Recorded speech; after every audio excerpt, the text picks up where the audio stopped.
She was young, beautiful, a straight-A student with dreams of becoming a nurse, a cheerleader beloved by her classmates, adored by her family.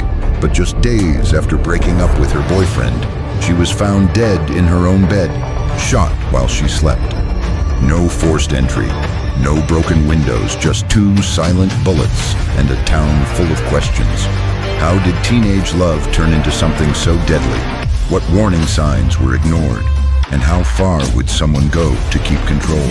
This is not just a murder. This is a chilling descent into obsession manipulation. Welcome to Dark Chronicles, where shadows hide the truth. It began like any other school week in the suburbs of Knoxville, Tennessee. The streets were quiet, fall leaves scattered across driveways, and high school routines unfolded without disruption. But by the morning of November 21st, 2016, something unspeakable shattered the calm. 16-year-old Emma Walker, a bright and beautiful Central High School cheerleader, was found dead in her bed. No break-in, no signs of struggle, just a silent bullet and a stunned community asking how. This was no random act. This was something darker, something terrifyingly close to home.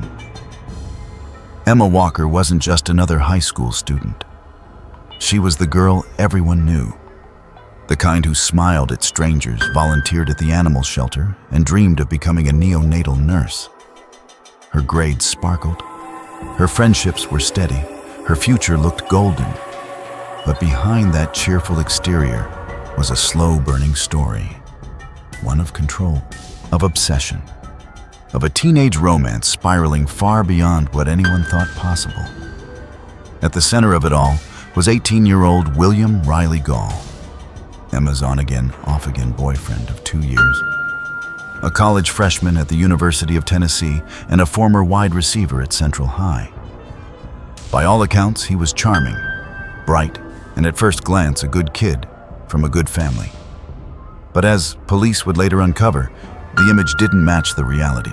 Their relationship began like any high school romance. Cheerleader meets football player, eyes lock at a pep rally. Sparks fly. They become the couple everyone talks about. But soon friends and family started noticing cracks. Riley became possessive. Emma withdrew.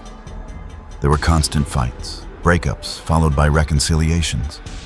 Emma's parents, Mark and Jill Walker, grew uneasy. They read the texts, Riley saying things like, "You're dead to me, and I'll check the obituary. Let that sink in." A teenage girl being told she's dead to someone who claims to love her. That wasn't love, that was control. The Walkers did what any protective parents would. They banned Riley from the house.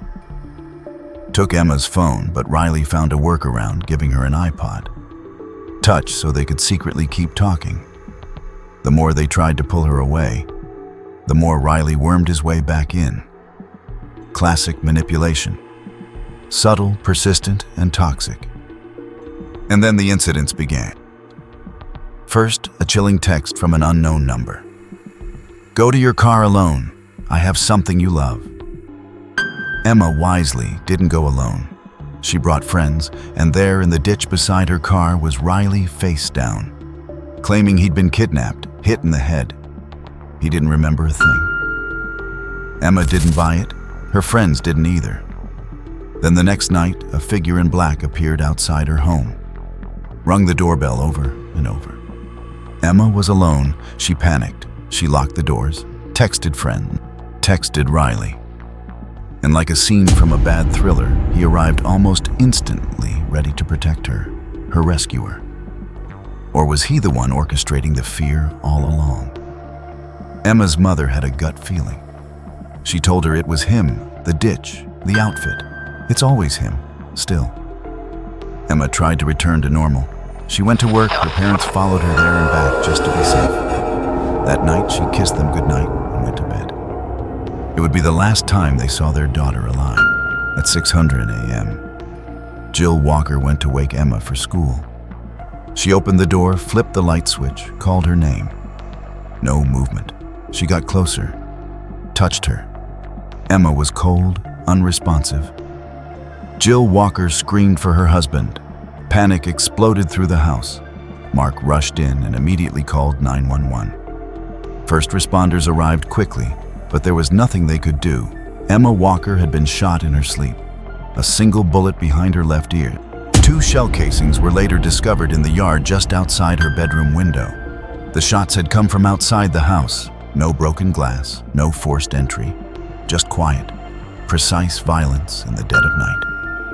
At first, authorities considered the unthinkable, that perhaps Emma had taken her own life. But as investigators examined the scene, that theory evaporated. The angles, the casings, the lack of a weapon.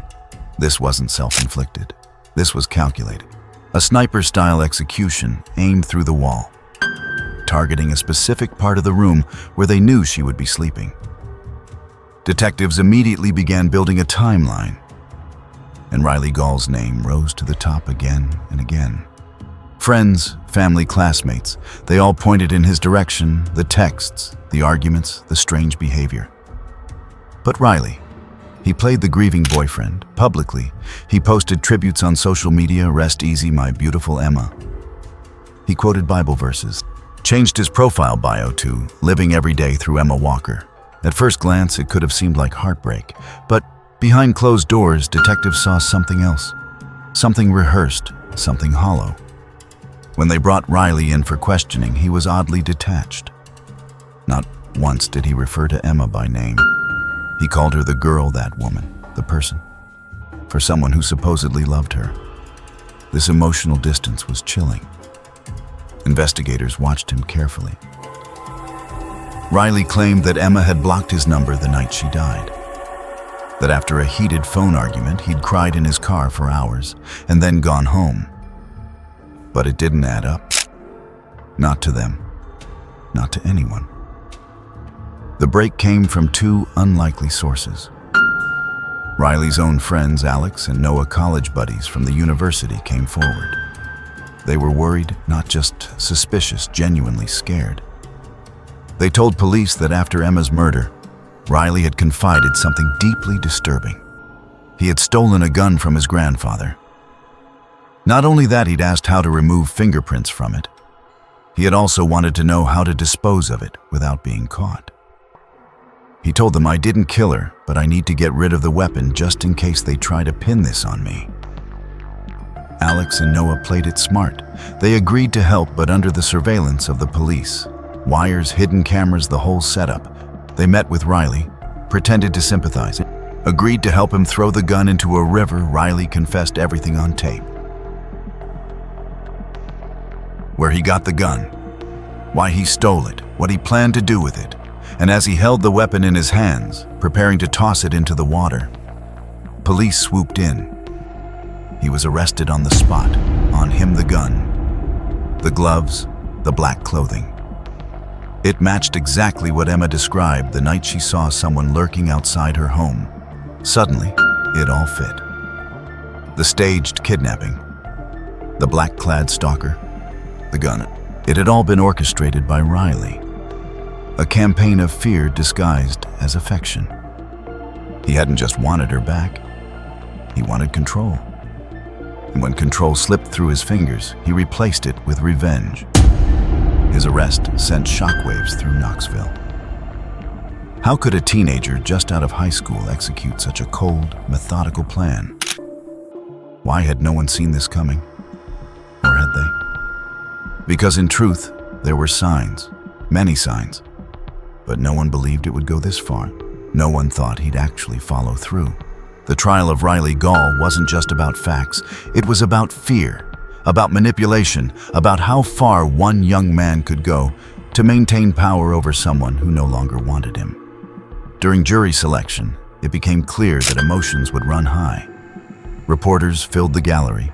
Emma's friends and family sat in rows behind the prosecution. Across from them, Riley now. 19 flanked by defense attorneys, trying to appear composed. The prosecution laid out a chilling narrative. They presented Riley as a young man obsessed with control, incapable of accepting rejection. They walked the jury through the timeline, each manipulation, each act of staged drama, each threat disguised as a cry for help. The Snapchat messages, the ditch, the gun, the surveillance footage from the sting, the black clothing. Every piece of evidence stacked higher and higher. Their case was simple. Riley didn't snap, he planned. But the defense had a different story. But I'm trusting you guys, like, with my life, because, I mean, this is 70 years in jail if I get convicted of something I didn't do. Man, are you busy right now? Like, you guys do anything? Because I need you to, the blood. I'm going to throw it in the water. They'll never find it. We can go on that. The smaller ledge that really looks out of the water. You know what I'm talking about. Like I do. Yeah. And if I throw it with enough force, I know it's terrifying. I know this. You guys don't have to come with me if you don't want to. I'm not too bad, man. I just need to if it's in the team's here, but they will never. They admitted Riley fired the shots, but they claimed he never meant to kill her. He only wanted to scare her, just a warning. A cry for attention gone wrong. In fact, the defense asked the jury to consider Riley a hero, a protector. Someone who made mistakes but never intended harm. They said he was trying to win her back and save her from imaginary threats. The courtroom fell silent when they made that claim. Emma's parents stared ahead motionless. Her mother later said she could barely breathe. Then came the witness testimonies. Emma's friends took the stand. They talked about how she had tried to break away, how Riley showed up uninvited, how his mood would swing from sweet to threatening. One friend said he made her feel like she couldn't leave, like he would hurt himself or her if she did. Others recalled seeing the text messages, hearing the voicemails, and watching Emma grow quieter, more withdrawn. The courtroom heard over and over how the relationship had become toxic, controlling, and dangerous. Then came the experts' ballistics technology and forensic analysts. They proved that the bullets had been fired from Riley's stolen gun, that the angles matched, that he had searched online how to wipe fingerprints, that he'd lied repeatedly to police, that he had never once used Emma's name after her death. One detective even noted, he showed no grief, only calculation. Finally, Riley himself chose not to testify. His lawyers feared the cross-examination, and the jury noticed. 5 hours of deliberation. Later, they returned with a verdict, guilty on all counts. First-degree murder, stalking theft, reckless endangerment, possession of a firearm during a felony. The judge sentenced Riley to life in prison with the possibility of parole only after 51 years. He will be eligible when he's nearly 70 years old. Emma's family gave victim impact statements. Her father, Mark, said, "We lost our daughter, but we also lost trust in the world." How do you explain this to a younger sibling? How do you ever sleep again? Her mother added. Emma deserved college marriage, babies, a full life. And it was taken with one bullet. Riley offered a short apology at sentencing. He said, "I never meant to kill Emma. I just wanted to scare her. I'm sorry." But for many, it was too little, too late. The trial might have ended, but the story didn't. After the verdict, media outlets across the country picked up the case. Cheerleader murdered in her sleep. The headlines screamed. True crime forums dissected every text, every move, every mistake. Parents saw their worst nightmare unfold on national television. This wasn't just a murder. It was a mirror reflecting every toxic teenage relationship people tried to ignore. Schools in Knoxville began holding seminars on dating violence. Counselors spoke to students about boundaries, red flags, and what real love looks like. Teachers who once taught Emma said they never imagined she was in danger. But now they wondered who else was hiding something similar. Across town, the Walker family tried to pick up the pieces. They held candlelight vigils. They spoke at awareness events. They started foundations. A dog park and a NICU room at East Tennessee Children's Hospital were named in Emma's honor, her mother said. "We just want people to remember her for who she was. Kind, funny, full of love." And she was. But the shadow of what happened never truly lifted. Even now, nearly a decade later, the case sparks debates. Could this have been prevented? Should someone have done more? There were signs, yes, but were they clear enough? Or was this just the perfect storm of immaturity, obsession, and denial? Some blame Riley's upbringing. Others say the justice system should have intervened earlier. A few even suggest that social media played a role fueling the drama. The jealousy, the endless cycle of validation and manipulation. And then, of course, there are those who cling to conspiracy. A small but loud group online insists Riley didn't act alone. They point to gaps in the timeline, to the possibility of an accomplice, to unanswered questions about the weapon, and how exactly he planned the shooting so precisely. But detectives stand firm. This was his plan, his obsession, his crime, and the evidence is overwhelming. What makes this case stand out isn't just the brutality, it's the age, the context. The fact that it happened not in some dark alley, but in a quiet suburban bedroom. That it wasn't a stranger, but someone she had once loved. That the killer didn't flee, but posted Bible verses and posed as a victim. That Emma, like so many girls, saw the danger coming, but didn't know how to escape it fully. In the end, that's what haunts people the most, not the bullet, not the trial, but the slow build-up, the almost cinematic descent from teenage romance to fatal obsession. This wasn't sudden, it was 1,000 little warnings, each one dismissed until it was too late. And maybe that's the hardest truth to swallow. How love twisted just slightly can turn deadly. Today, Emma's case is used in training sessions for law enforcement.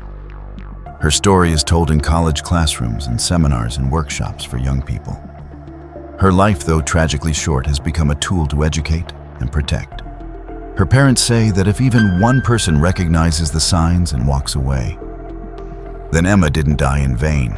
That's the legacy they cling to. That's the light in the darkness, because while justice was served in court, the deeper lesson is one we all carry now. Sometimes the biggest threats don't come from strangers. They come from the people who say they love us most. Emma Walker's story resonated far beyond the courtroom, because it revealed how fragile the line between affection and obsession can be when left unchecked, especially among teenagers who are still learning what love actually means and what it definitely does not mean. And as her classmates graduated, moved on, built futures of their own, her absence remained a painful silence at every milestone: prom, graduation, college applications, wedding announcements, baby showers. Every joyful event her family witnessed without her carried a heavy reminder of what was stolen. Not just a life, but a future. 100 versions of it all gone, in a moment that no one could rewind or undo. And for Riley Gall, sitting behind prison walls, the consequences of that moment stretched endlessly forward too. A life confined, defined by a single irreversible act he tried to minimize, as a mistake, as if fear and control were forgivable missteps. And though he expressed remorse in court, many found it hollow, too clean, too rehearsed, too late. And while some might ask whether he could ever be rehabilitated, the Walkers weren't focused on redemption. They were focused on prevention, on speaking out, on showing others what Emma couldn't say out loud when she was alive. And that's the heartbreaking reality. How many Emmas are out there right now caught in a web of sweet words followed by sudden anger? Of public affection masking private manipulation, of second chances, given too often, of isolation disguised as protection. And the truth is, most victims don't even know they're in danger until it's too late. Because toxic love doesn't wear a warning sign. It wears a smile. It sends flowers. It says sorry over and over. And society tells young girls to forgive, to fix, to hold on, even when everything inside them screams to run. And that's why stories like Emma's matter. They cut through the illusion, they break the silence, and they leave behind a lesson carved in grief. One that survivors and advocates continue to share, using her name not just as a memory, but as a mission. And schools now use her case in awareness campaigns, Non-profit organizations refer to her in workshops on teen dating violence, and videos about her still rack up millions of views online, each one reaching someone who might need it most. Someone sitting alone in their bedroom reading a message that feels a little too cruel, a little too familiar, wondering if it's normal to feel afraid of the person who claims to love you. And maybe, just maybe because of Emma, that person picks up the phone and asks for help. Maybe they walk away before it's too late. And that ripple effect is what the walkers hold on to in the quietest moments, because nothing will bring their daughter back. But if her story can echo loudly enough to save another life, that is a kind of justice too. A second kind, not one issued by a court, but by the communities she left behind. The community that still says her name, still wears purple in her memory, still tells her story, not for views or pity, but for impact. Because in the end, this wasn't about a cheerleader and a football player. It was about a culture that teaches girls to be polite instead of firm, to excuse bad behavior instead of naming it, to ignore warning signs instead of trusting their instincts. And Emma Walker paid the ultimate price for that silence. But her voice didn't die. It lives on in classrooms, in courtrooms, in living rooms. Wherever someone dares to say, "This is not okay, I deserve better, I deserve to live." There's something deeply haunting about the final hours of Emma Walker's life. Not just because they were stolen from her in the quiet of her own bedroom, but because she had already sensed the danger. She had already tried to distance herself, to say goodbye, to choose peace over chaos. But when someone refuses to let go, when obsession disguises itself as devotion, even the bravest boundaries can become porous. And that's what makes this story echo long after the courtroom lights dim. Because it isn't only about one girl and one boy, it's about a pattern. A dangerous one, where love becomes a weapon, where apologies become distractions, where threats become normal. And if you speak to survivors of dating violence, they will tell you the same things. Emma's friends told investigators that the victim often doesn't realize how much danger they're in until it's far too late. And when they do, the people around them sometimes struggle to believe the worst could happen. Because how could someone so young, so seemingly put together, someone with friends and dreams and laughter in their voice, become the target of something so calculated and cold, and yet the facts don't lie? Emma's story is real, and it's final, and no amount of speculation or sympathy can reverse the tragedy. But we can honor it by examining how we talk to young people about relationships, how we model them, how we listen without judgment when someone says they're scared or uncertain, or tired of giving someone just one more chance. Because behind the headlines and the hashtags is a family that lost their daughter, a brother who lost his sister, and a future filled with what-ifs. And as communities across the U.S. continue to share Emma's story, the hope is that the next Emma will be heard sooner, believed faster, protected earlier, before a bullet becomes the only punctuation to a story that deserved so much more. And let's not forget the ripple of grief that cases like these cause, not just for the victim's loved ones, but even for those who barely knew her. Classmates, neighbors, teammates, people who maybe once passed her in the hallway or cheered with her at a game, who are now left with the question of whether they could have done more, said more, intervened more decisively. And while blame doesn't heal, accountability does, and awareness does, and education does. And that's the space where real prevention lives, because we can't always predict who will become the next Riley Gall. But we can give our kids the tools to recognize him sooner. We can teach them that possessiveness isn't passion, that jealousy isn't love, that fear isn't the price of affection, and that ending a relationship shouldn't require a safety plan. But if it does, they should know exactly how to make one and who to turn to for help. Because that's where real love begins, with safety, with mutual respect, with freedom to say no without consequence. And in Emma's name, we must say it louder. This could happen anywhere, to anyone in any town, behind any white picket fence. Because abuse doesn't need a criminal record or an alleyway to exist. Sometimes It just needs a bedroom window and someone who can't take no for an answer. And while Riley will spend decades in prison locked away from the world he tried to manipulate, the true legacy belongs to Emma, not just in memorials or engraved plaques, but in the uncomfortable but necessary conversations her story sparks in the classroom discussions, the support group meeting, the quiet one-on-one talks between parents and teens that begin with "Are you okay?" and lead to something deeper, something braver, something life-saving. And maybe one day, if we keep telling this story, not to sensationalize, but to humanize, then fewer young women will have to live in fear of someone they once trusted. Fewer parents will receive that earth-shattering morning call. Fewer courtrooms will have to hear a defendant say, "I just wanted to scare her," as if that were enough to excuse a final breath. And instead of silence, we will have awareness, and instead of tragedy, we'll have transformation. And instead of Emma's voice fading, we'll hear it amplified, clear, urgent, and unforgettable. So that's how crimes end. And if you like this episode, don't forget to like and subscribe and turn on the notifications. If you want me to do some special crimes in all over the world, comment down below, or you can send us direct through email, and I will see you in all my videos. See ya!